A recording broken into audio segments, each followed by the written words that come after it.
Bien, en esta serie de entrevistas sobre la coyuntura de México, Estados Unidos y el gobierno de Trump, hoy conversamos con el doctor Oscar Rodríguez Chávez. El tema, las posibles consecuencias de esta política migratoria y de asilo de Estados Unidos para las personas que han sido desplazadas de manera forzada de sus lugares de origen en México y que se encuentran en diversas ciudades de la frontera norte de México a la espera de una cita para el asilo político. Doctor, buenas tardes. Pues precisamente Trump inaugura su mandato cancelando CBP One. Hay pues gran incertidumbre. Las citas que estaban programadas para hoy solamente se recibieron las de la madrugada, las de las 5 de la mañana y después cancelaron todo y ya ni siquiera responden en la aplicación. ¿Cómo ve usted esta situación? ¿Qué piensa?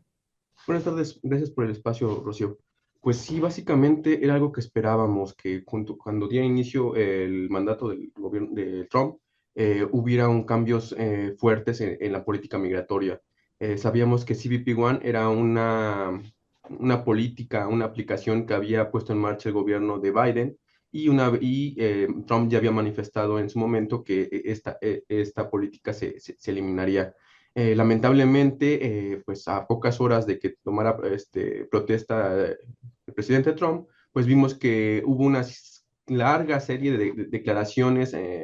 particularmente hacia la migración, a la migración indocumentada, y pues esto se ve reflejado en lo que tú ya nos comentas, en esta cancelación de CBP One y en la incertidumbre que tienen todas estas personas que o ya tenían una cita programada en fechas recientes o que llevaban meses, semanas esperando poder lograr conseguir una cita que a final de cuentas no quiere decir que esto les diera la posibilidad de asilo, sino únicamente una cita para poder manifestar sus casos de asilo. Lo que sí creemos o que ha dicho el presidente Trump es que va a retomar el programa que ya se había dado anteriormente, que era en México, que como ya sabemos en su anterior administración, pues tuvo grandes deficiencias, tuvo problemas sustanciales en esta política migratoria entre México y Estados Unidos, que a final de cuentas era unilateral, porque el gobierno de Trump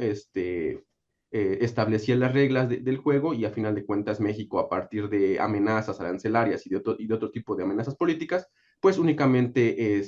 recibía a estas personas que estaban en la incertidumbre si eran o no aceptados sus casos. Esto pues parece ser que se va a retomar con un Quédate en México 3.0 y que mientras en lo que se pone en marcha, en lo que los gobiernos de México y de Estados Unidos pueden llegar a un acuerdo para ver las reglas de implementación de esta política 3.0, pues dejará a miles de personas en la incertidumbre, tanto en ciudades de la frontera norte, que conocemos muchos de los casos por los albergues, las personas que están esperando aquí en estas ciudades, pero también de personas que están en el centro y en el sur del país, puesto que, como ya sabíamos, esta aplicación de CBP One ya permitía generar las citas más allá de la frontera con Estados Unidos, sino en otros territorios de México, inclusive más allá de México, pero a partir de esto, pues quedan en incertidumbre todas estas miles de personas. Y esto, doctor, en esta observación de esta situación, es muchas personas, como usted dice, podían hacer la cita desde otras partes y llegaron justo para la cita. O sea, llegaron a la cita hoy, hace 3 días, llegaron a Tijuana o 4 días, ¿verdad? Porque vimos personas de varias nacionalidades y también desplazados de México. Pero esas personas, cuando les preguntamos qué van a hacer, contestaban que no sabían. O sea, estaban en total shock por la noticia. Esa es una cosa y la otra que tuvimos la oportunidad de platicar con una desplazada que venía con sus 3 hijos del estado de Guerrero y que llegó ayer y que le dicen hoy que la cita se canceló. Entonces decía, ¿qué voy a hacer? No puedo regresar. O sea, por esta situación de violencia. Sí, lamentablemente, pues esto ha generado mayor incertidumbre. Sabíamos de que estos procesos eran difíciles para muchas de las personas, para la gran mayoría de las personas que estaban tratando de solicitar asilo, que esto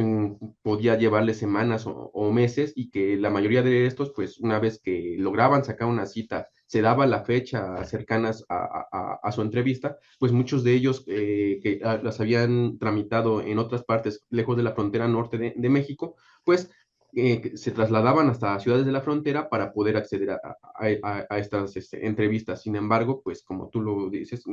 pues estas citas quedaron En el limbo. en el limbo, no se sabe, no sabemos a ciencia cierta si se le va a dar continuidad a este listado que ya se tenía, a estas personas que están esperando, o si van a volver a hacer un nuevo programa en el que se inicie de cero. Es lamentable esto, pero al menos en este momento me es difícil saber si van a dar una continuidad a los procesos que ya se habían tomado o que ya llevaban algún tiempo, o si van a empezar de cero nuevamente.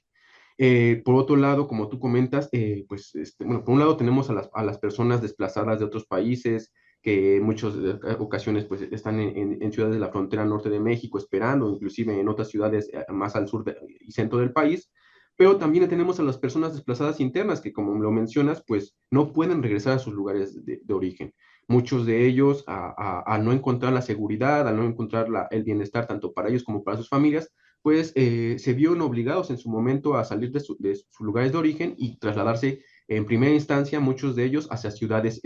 cercanas a sus lugares de origen. No obstante, la misma violencia, las mismas circunstancias que los orillaron a abandonar sus lugares de origen, pues propiciaron que ante la falta de políticas, de programas de seguridad que atendían a estas personas, pues muchos de ellos vieran a Estados Unidos como una posible respuesta ante la falta de la capacidad o de la acción de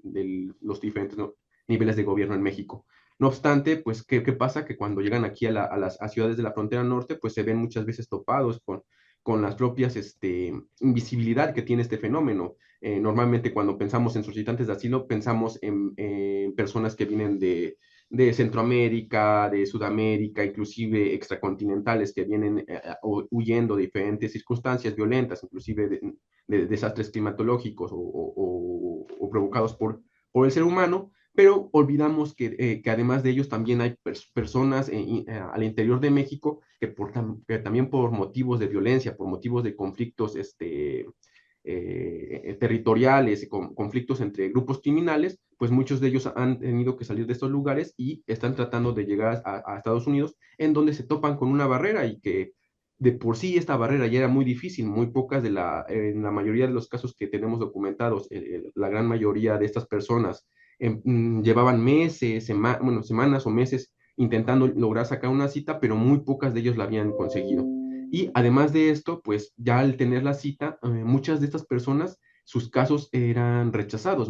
La gran mayoría un porcentaje muy alto de estos tenían una solicitud de asilo denegada, rechazada, dado que la violencia criminal, que es uno de los principales factores que llevan a estas personas a desplazarse, no es reconocida como tal, un factor para dar asilo en Estados Unidos a estas personas. Entonces, ahora,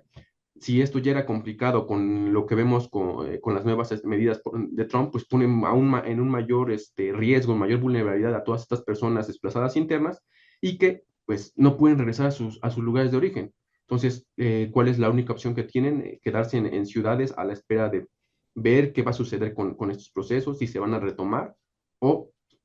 si van a comenzar de nuevo de cero. Y pues esto pone en mucha incertidumbre y preocupación a estas personas que de por sí ya se veían vulneradas antes de que empezara este nuevo gobierno. Doctor, en ese punto y para concluir en esta conversación, ¿cuál es, desde su punto de vista como un académico que ha estudiado todos estos temas, lo que podemos esperar a corto y mediano plazo? Pues yo creo que más que esperar, deberíamos de estar ahí diseñando diversos programas políticas que estén visibilizando a estas poblaciones. Digo, por un lado están las poblaciones solicitantes de asilo de otros países que quedan a la espera de ver qué es lo que va a suceder, pero por otro lado también tenemos a población interna que está en ciudades de la frontera norte igual esperando. Anteriormente, hace algunas semanas, meses, se hablaba de la estrategia desde el gobierno de México para tratar de crear un mayor número de albergues y que pudieran recibir a todas estas personas que Trump mencionó que iban a ser deportadas en estas deportaciones masivas, pero que a final de cuentas están dejando a un lado o invisibilizando a estas poblaciones que apenas están llegando o que están en este limbo tratando de poder cruzar hacia Estados Unidos y que pues también se quedan a la espera de qué es lo que va a suceder en estas acciones. Pues yo creo que es importante que el gobierno de México, tanto el federal, los estatales y los locales, tomen acción en este aspecto y puedan diversificar las acciones, diferenciarlas, dado que la actual política de migración que tenemos para las personas deportadas es que muchas veces estos les ofrecen un boleto de autobús o pagar parte del boleto de autobús para poder regresar a sus lugares de origen. Pero si estamos hablando de poblaciones desplazadas que huyeron por la violencia, esta medida de tratar de pagarles, de ver programas que les permitan regresar a sus lugares de origen, pues no es viable, dado que ellos están huyendo de esta violencia. Entonces, yo creo que lo primero que se debe hacer desde los gobiernos es diferenciar los diferentes flujos que se ven atrapados en la frontera norte de México, y a partir de esto diseñar diferentes políticas, tanto para intentar que las personas se integren a las economías de las ciudades de la frontera norte, que pudieran aprovechar la mano de obra tanto de las personas que desplazadas internas como de los migrantes internacionales, pero también de las personas que probablemente o muy probablemente van a ser deportadas. Entonces yo creo que es primero fundamental poder diferenciar los diferentes flujos que se van a estar concentrando en la frontera norte y a partir de eso empezar a diseñar estrategias tanto de integración como de procesos de acompañamiento hacia los lugares de origen para aquellas personas que lo deseen y que puedan regresar a sus lugares de origen. Porque esto de la cancelación de CBP One y esta situación no abre una expectativa, y lo que de Quédate en México no abre una expectativa para que se regule esta solicitud de asilo político a corto plazo. O sea, no No, creo que se realmente vaya, ¿verdad? lo que vimos con el Quédate en México 1 y el 2.0 era que era una política que a final de cuentas, más allá de regularizar, lo que trataba era de obstaculizar. Hizo que los procesos de solicitud de asilo se hicieran muy, muy largos y era una medida para que a final de cuentas las personas optaran por desistir en su proceso de asilo y buscaran o optaran por otros medios, ya sea quedándose en México, regresando a sus países de origen o inclusive tratar de cruzar hacia Estados Unidos de manera indocumentada. De Pero manera a final de cuentas, esta política de quédate en México, no, el principal resultado fue un incremento en los tiempos de espera y a final de cuentas, mayor vulnerabilidad, mayores riesgos para las personas y que muy pocas personas van a tener la capacidad económica, física y emocional para poder seguir pues manteniéndose más tiempo en ciudades que desconocen y que muchas veces son peligrosas para ellos. Muy bien, doctor, ¿algo más que quiere agregar?